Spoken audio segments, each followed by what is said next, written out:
அனைவருக்கும் வணக்கம். இந்த பதிவில் நம்ம எதை பற்றி பார்க்க போகிறோன்னு தெரிஞ்சுக்கிறதுக்கு முன்னாடி மறக்காமல் நம்ம சேனலை சப்ஸ்கிரைப் பண்ணிக்கோங்க.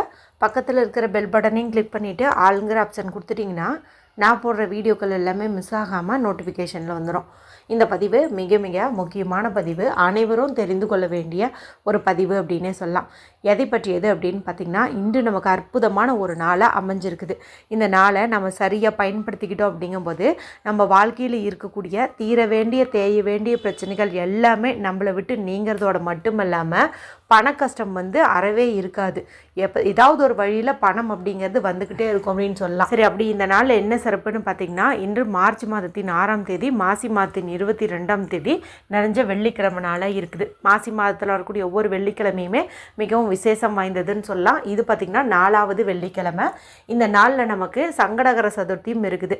இந்த சங்கடகர சதுர்த்திங்கிறது பார்த்திங்கன்னா மாதம் வந்துட்டே தான் இருக்கும். ஒவ்வொரு மாதத்தில் வரக்கூடிய சதுர்த்தி திதியுமே விசேஷம் வாய்ந்தது தான். இருந்தாலும் ஒவ்வொரு தமிழ் மாதத்துக்குன்னு தனி சிறப்பு இருக்குது. அதன்படி பார்க்கும்போது இந்த மாசி சங்கடகர சதுர்த்தி மகா சங்கடகர சதுர்த்தின்னே சொல்லலாம். அந்தளவுக்கு ரொம்ப சிறப்புன்னு சொல்லலாம். அது மட்டும் இல்லாமல் இன்றைக்கி பார்த்திங்கன்னா சுக்கரனுக்கு உரிய எண்ணான 6ங்கிறது இந்த ஆங்கில தேதியில் வந்திருக்குது. அடுத்தது பார்த்திங்கன்னா இன்றைக்கி சனிப்பெயர்ச்சி இருக்குது. இந்த சனிப்பெயர்ச்சி திருக்கணித பஞ்சாங்கப்படி போன வருஷம் மார்ச்லேயே தொடங்கிடுச்சு. இது வாக்கிய பஞ்சாங்கப்படி இன்றைக்கி ஆரம்பமாக இருக்குது. இன்றைக்கி பார்த்திங்கன்னா கோவில்களில் குறிப்பாக திருநள்ளாறுலாம் பார்த்திங்கன்னா சனிப்பெயர்ச்சிக்கான சிறப்பான வழிபாடுகள் பரிகாரங்கள் இதெல்லாமே செய்வாங்க. இந்த சனிப்பெயர்ச்சி பார்த்திங்கன்னா 2.5 வருஷம் வரைக்கும் இருக்குங்க. இந்த 2.5 ஆண்டில் அதிர்ஷ்டத்தை அள்ளப்போகும் ராசிகள் யார், எச்சரிக்கையாக இருக்க வேண்டிய ராசிகள் யாருங்கிற என்பது குறித்தெல்லாம் தனித்தனி பதிவாக 2 பதிவு போட்டிருக்கிறேன். மேலும் இந்த மாசி மகா சங்கடகர சதுர்த்தியை முன்னிட்டு தேங்காய் வச்சு ஒரு பரிகாரம் சொல்லியிருப்பேன். 12 ராசிக்காரங்களுமே இன்றைக்கி அந்த பரிகாரத்தை செய்கிறது சனி தோஷத்தை விளக்கும், கஷ்டம் கடன் எல்லாத்தையுமே போக்கும் அப்படின்னே சொல்லலாம். அது மட்டும் இல்லாமல் குறிப்பிட்ட பூ ஒன்று இன்றைக்கி உங்களுக்கு கிடச்சிச்சின்னா அது தண்ணீரில் போடுவதன் மூலமாக இந்த 2026ஆம் ஆண்டு உங்களுக்கு கோடீஸ்வர யோகமே உண்டாகும் அப்படின்னு சொல்லலாம். அடுத்து பார்த்திங்கன்னா கல்லுப்பு வச்சு ஒரு அற்புதமான பரிகாரம். இதை செய்வதன் மூலமாக சொர்ண தோஷம் நீங்கும், கடன் தீரும், பணம் சேரும் அப்படின்னே சொல்லலாம். இப்போ நான் மேலே சொன்ன வீடியோவோடு சேர்த்து கையில் ஒரு 2 நம்பர் எழுதிக்க சொன்னேன். இது எழுதுவதன் மூலமாக உங்களுக்கு சனி பகவானால் எந்த பாதிப்பும் ஏற்படாது. அதே போல் பண கஷ்டமும் நீங்கும்னே சொல்லலாம். இப்போ நான் சொன்னதில் 4 வீடியோனுடைய லிங்க்கு எண்டு ஸ்க்ரீனில் வரும். மீதியும் பார்க்கணுன்னு நினச்சிங்கன்னா நம்ம சேனல் லோகோ கிளிக் பண்ணிட்டு வீடியோஸுங்கிற ஆப்ஷனுக்குள்ளே போனீங்கன்னா அங்கே வரும். நீங்கள் பார்த்து தெரிஞ்சு வச்சுக்கோங்க. சரி, இப்போ இந்த பதிவை தொடர்ந்து பார்க்கலாம். இப்போ நான் பார்க்க போகிறது பார்த்திங்கன்னா ஒரு தீபம் ஏற்றக்கூடிய முறை. இந்த ஒரு தீபத்தை நீங்கள் கோவில்லையும் ஏற்றலாம், வீட்லேயும் ஏற்றலாம். மாலை ஒரு 6 மணிக்கு மேலே ஏற்றுவது அப்படிங்கிறது சிறப்பு. இன்னும் பெஸ்ட்டான ரிசல்ட் கிடைக்கணும்னு நினச்சிங்கன்னா இரவு 8 to 9 மணிக்கு ஏற்றுங்க. ஏன்னா 8 to 9 மணிக்கு நமக்கு சுக்கிரவாரை இருக்குது. வெள்ளிக்கிழமை நாளில் சுக்கிரவாரை ரொம்ப ரொம்ப அற்புதமான பலனை கொடுக்கும். மேலும் நமக்கு இந்த சங்கடகர சதுர்த்தியை பார்த்திங்கன்னா 6 மணி 58 நிமிஷம் அப்படிங்கும்போது தான் தொடங்குது. அப்போ கிட்டத்தட்ட 7 மணிங்கிற மாதிரி கணக்கு வச்சுக்கோங்க. நீங்கள் 7 மணிக்கு ஏற்றுவதை காட்டிலும் 8 to 9 மணிக்கு ஏற்றும்போது இந்த சங்கடகர சதுர்த்தி வழிபாடு செஞ்சதற்கான பலனும் கிடைக்கும். கூடவே இந்த சுக்கிரவாரியில் தீபம் ஏற்றுறதுக்கான பலனும் கிடைக்கும். சரி, இது பூஜை அறையில் தீபம் ஏற்றக்கூடிய முறைங்கிறதுனால சுத்தமாக இருக்கிற பெண்கள் மட்டும்தான் செய்யணும். பீரியட்ஸ் டைமில் இது செய்யக்கூடாது.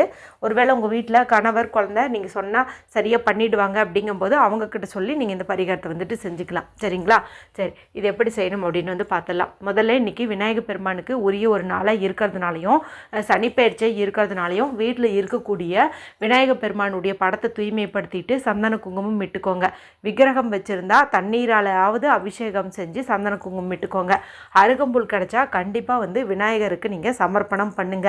அடுத்தது இன்றைக்கி நிவேதனம்னு பார்க்கும்போது எப்போதுமே நீங்கள் விநாயகர் பெருமானுக்கு கொண்டக்கடலை சுண்டல் பண்ணி வைப்பீங்க அப்படிங்கும்போது இன்றைக்கி அது கூட ஒரு 4-5 வெள்ளை மொச்சப்பயிர் கிடச்சிச்சின்னா அதையும் நீங்கள் போட்டு செய்கிறது சிறப்பு. அதாவது வெறும் மொச்சையே செய்யலாம், இருந்தாலும் இந்த சுண்டலோடு சேர்த்து இதையும் நம்ம ஒன்றா வேக வச்சு தாளித்து இந்த மாதிரி கொடுக்கறது ரொம்ப ரொம்ப சிறப்பு. இது நீங்கள் கோவில்லையும் செஞ்சு வரக்கூடிய பக்தர்களுக்கு பிரசாதமாக கொடுக்கலாம். வீட்டில் செஞ்சு வச்சும் நீங்கள் நிவேதனமாக வச்சு படைச்சிட்டு வீட்டில் இருக்கிறவங்க சாப்பிட்டுக்கலாம். இந்த மாதிரி பண்ணிக்கலாம். ஆனால் அவசியம் இந்த மாதிரி பண்ணுறதுக்கு முயற்சி பண்ணுங்கள். கொண்டக்கடலையோட வெள்ளை மொச்சை. சரிங்களா? இப்படியெல்லாம் பண்ணி முடித்த பிறகு ஒரு தீபம் ஏற்றணும். இந்த தீபம் ஏற்றுவதற்கு நமக்கு வெற்றிலை தேவைப்படுது. இந்த வெற்றிலைங்கிறது சகல காரியத்திலையும் வெற்றியை கொடுக்கக்கூடியது. ஃப்ரெஷ்ஷாக ஒன்று எடுத்துக்கோங்க. இது நல்லா மஞ்சள் கலந்த தண்ணீரால் கழுவிக்கோங்க. இதனுடைய நுனி பகுதியில் மஞ்சள் குங்குமம் இட்டுக்கோங்க. இந்த காம்பு நீங்கள் கிள்ளிடுங்க. இப்போ வந்துட்டு இந்த வெற்றிலை வந்து ரெடி ஆயிடுச்சு. இப்போ இதில் நம்ம அட்சதை மாதிரி வந்துட்டு ரெடி பண்ணி வைக்கணும். கொஞ்சம் பச்சரிசி, அது கூட கொஞ்சம் மஞ்சத்தூள், இது கூட ஒரு சொட்டு நெய்யோ அல்லது தண்ணீரோ ஏதாவது ஒன்று கலந்து மிக்ஸ் பண்ணிங்கும்போது அட்சதை வந்து உங்களுக்கு ரெடி ஆயிரும். மஞ்சளால் ஒரு பிள்ளையார் பிடிக்கிறது ரொம்ப ரொம்ப சிறப்பு. சும்மா 1 இன்ச் அளவுக்கு நீங்கள் பிடிச்சிங்க அப்படின்னா கூட போதும். சரிங்களா? முடிஞ்ச அளவுக்கு கஸ்தூரி மஞ்சள் வீட்டில் இருந்ததுன்னா அதனால் வந்துட்டு மஞ்சள் பிள்ளையார் வந்து பிடிங்க. அது இல்லைங்கும்போது சாதாரணமாக எப்பவும் யூஸ் பண்ணுற மஞ்சள் பிள்ளையாரே வந்துட்டு நீங்கள் பிடிச்சிக்கலாம். சும்மா சின்ன அளவுக்கு பிடிச்சிக்கோங்க. அதுக்கும் மஞ்சள் குங்குமம் இட்டுக்கோங்க. பக்கத்தில் வந்துட்டு 1 ரூபாய் நாணயம் கண்டிப்பாக வந்துட்டு வைங்க. அந்த மஞ்சள் பிள்ளையாருக்கும் வந்துட்டு அருகம்புல் வந்து சாட்டுங்க. இப்போ இதே வெற்றிலையில் தான் நம்ம தீபமும் வந்து ஏற்ற போகிறோம். இந்த தீபம் ஏற்றுவதற்கு ஒரு மண்ணகல் வந்து எடுத்துகிட்டு சுத்தம் பண்ணிவிட்டு மஞ்சள் குங்குமம் இட்டுக்கோங்க. அடுத்தது வெள்ளை நிற பஞ்சு திரியை போட்டிங்கனாலே போதும். சரிங்களா? நல்லெண்ணெய் வந்து ஊற்றுங்க. சரிங்களா? எப்போதுமே விநாயகர் பெருமான் வழிபாட்டுக்கு நான் தேங்காய் எண்ணெய் தீபம் வந்து ஏற்றுங்க, அதுதான் பலன் கொடுக்குன்னு சொல்லுவேன். இன்றைக்கி நமக்கு சனி பெயர்ச்சியே இருக்கிறதுனால சனீஸ்வரருக்குரிய பொருள்னு பார்க்கும்போது எள்ளிருந்து வர இந்த நல்லெண்ணெய் இதெல்லாம் வந்துட்டு சொல்லலாம். அதனால் நல்லெண்ணெய் ஊற்றி தீபம் ஏற்றுவது சிறப்பு. நான் வெள்ளிக்கிழமைனா நெய் தீபம் ஏற்றுங்கன்னு கூட சொல்லுவேன். ஆனால் இந்த வெள்ளிக்கிழமை நாளில் நீங்கள் நெய் தீபம் கூட ஏற்ற தேவையில்லை. வெறும் நல்லெண்ணெய் தீபம் ஏற்றுனீங்கன்னாவே சூப்பரான பலன் வந்து உங்களுக்கு கொடுக்கும். இந்த ஒரு தீபத்தை நீங்கள் மேற்கு திசை பார்த்த மாதிரி ஏற்றி வைங்க. சரிங்களா? மேற்கு திசை பார்த்திங்கன்னா சனீஸ்வரருடைய திசை. இப்போ பார்த்திங்கன்னா விநாயகர் பெருமான் கிழக்கு பார்த்த மாதிரி நீங்கள் வச்சுருப்பீங்க. இப்போ இந்த தீபத்தை விநாயகர் பெருமானை பார்த்த மாதிரி நீங்கள் ஏற்றும் போது அது மேற்கு திசை பார்த்த மாதிரி இருக்கும். அதே போல் விநாயகரை பார்த்த மாதிரி இந்த தீபமானது எரியற மாதிரி இருக்கும். வெஸ்ட் ஃபேஸிங் பார்த்த மாதிரி ஏற்றி வைங்க. சரிங்களா? இப்போது இந்த பூஜையெல்லாம் செஞ்சு முடிச்சதுக்கப்புறம் இந்த கொண்டக்கடலை சுண்டலை வந்துட்டு நான் வந்து தானம் கொடுக்க சொல்லுவேன். அதாவது எறும்புக்கோ பறவைகளுக்கோ வந்து போடுங்கன்னு சொல்லுவேன். நீங்கள் ஒருவேளை இந்த கொண்டக்கடலை சுண்டல் பண்ணல அப்படிங்கும்போது ஒரு சிறு துண்டு வெல்லம் வந்து எடுத்துக்கோங்க. வெல்லம் எடுத்துக்கோங்க, இல்லை நாட்டு சக்கரை ஏதாவது ஒன்று ப்ரௌன் கலரில் இருக்கிற மாதிரி. அதாவது சனீஸ்வரனுடைய நிறம் பார்த்திங்கன்னா கருப்பு. அப்போ வந்துட்டு நம்ம இந்த இடத்துல கொஞ்சம் கருப்பு நிறம் வர மாதிரி ஏதாவது ஒரு கருப்பட்டியோ அச்சு வெல்லமோ பனங்கற்கண்டோ இந்த மாதிரி ஏதாவது ஒரு பொருளை வந்து வைக்கணும். சரிங்களா? இந்த மாதிரி ஏதாவது ஒரு பொருள் வச்சு நம்ம வழிபாடு வந்து செஞ்ச பிறகு அதை வந்து எறும்புகளுக்கோ பறவைகளுக்கோ பசுமாட்டுக்கோ வந்துட்டு தானம் கொடுக்கணும். சரி, இப்போ வந்து தீபம் வந்து ஏற்றி வச்சாச்சு இல்லையா? இப்போ இந்த தீபத்தை பார்த்த மாதிரி இந்த ஒரு மந்திரத்தை வந்துட்டு நீங்கள் 27 முறையோ அல்லது 108 முறையோ வந்துட்டு சொல்லுங்கள். அது என்ன மந்திரம் அப்படின்னு பார்த்தீங்கன்னா, ஓம் கம் கணபதியே நம, ஓம் கம் கணபதியே நம, ஓம் கம் கணபதியே நம. இது பார்த்திங்கன்னா விநாயகர் பெருமானுடைய மூல மந்திரம். இது ஒன்று சொன்னீங்க அப்படின்னாவே போதும், சனீஸ்வரரால் எந்த ஒரு தோஷமும் பாதிப்பும் நமக்கு வந்து ஏற்படாதுன்னே சொல்லலாம். எண்ணிக்கை கணக்குக்கு கொண்டக்கடலை, நிலக்கடலை, ருத்ராட்ச மலை இது மாதிரி ஏதாவது ஒன்று பயன்படுத்திக்கோங்க. இப்போ வந்துட்டு நீங்கள் கற்பூர ஆரத்தியெல்லாம் காட்டி முடிச்சுட்டு உங்களுடைய பூஜையை வந்து நிறைவு செஞ்சுக்கோங்க. பூஜை நிறைவு செஞ்சதுக்கப்புறமா அந்த 1 ரூபாய் காசு இருக்குது இல்லையா, அந்த 1 ரூபாய் காசு எடுத்து உங்களுடைய பர்ஸ்லேயோ பீரோலையோ பணம் வைக்கக்கூடிய இடத்துல வச்சுக்கோங்க.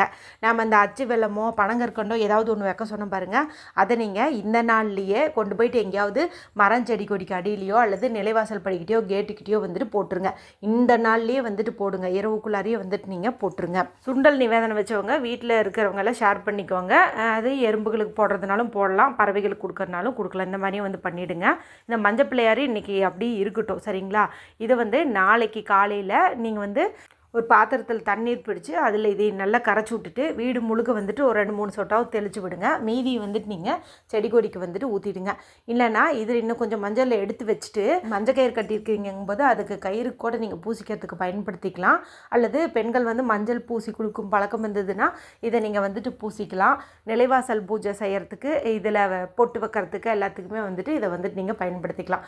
எப்படி வேணாலும் நீங்கள் யூஸ் பண்ணிக்கோங்க. இந்த வீடியோ குறித்து உங்களுக்கு ஏதாவது சந்தேகங்கள் இருந்ததுன்னா கமெண்ட் பண்ணுங்கள். பிடிச்சிருந்தால் மற்றவங்களோடையும் ஷேர் பண்ணுங்கள், லைக் பண்ணுங்கள். மற்றும் ஒரு பயனுள்ள பதிவில் உங்களை சந்திக்கிறேன். நன்றி, வணக்கம்.